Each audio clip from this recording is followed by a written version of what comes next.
Sir நேச்சுரலா மரம் மிதக்கும், இரும்பு தாந்துரும். இங்க அப்படியே மாத்துறார்.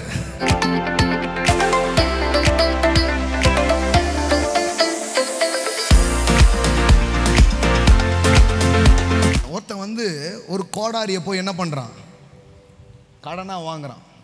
எதுக்கு?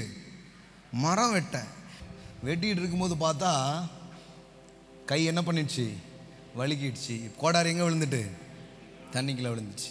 என்ன அவ்வளோதான். இப்போ தீர்க்கதரிசிட்டு வர்றாங்க, ஐயா நம்ம ஏன் கோடாரி கூட கிடையாது, வாடகை சைக்கிள் மாதிரி வாடகை கோடாரி கடன் வாங்கியிருக்கிறான், விழுந்துடுச்சு. இப்போ விழுந்ததுக்கு என்ன தீர்வு?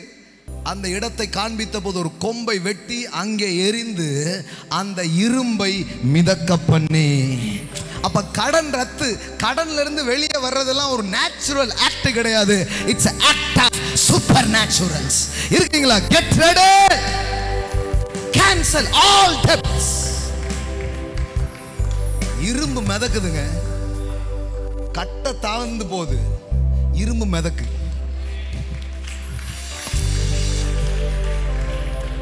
சார் நேச்சுரலா மரம் மிதக்கும், இரும்பு தாந்துரும். இங்க அப்படியே மாத்துறாரு. நான் சொல்றேன், உங்க realm அப்படியே சேஞ்ச் பண்றார். இரும்பை மிதக்க பண்ணி. எல்லாம் சொல்லுங்க, இரும்பை மிதக்க பண்ணி. ஆமென், ஆமென். அப்பனா என்ன? இவன் கையை விட்டு இழந்து போனது, தண்ணியின் ஆழத்துல போனது, எடுக்க முடியாதது திரும்ப வருது sir. Amen. Expect some supernatural, amen, change in your debt. Amen. இயற்கைக்கு அப்பாற்பட்ட கடன் ரத்தை உங்கள் காரியங்களில் எதிர்பார்க்க ஆரம்பியுங்கள். Hallelujah.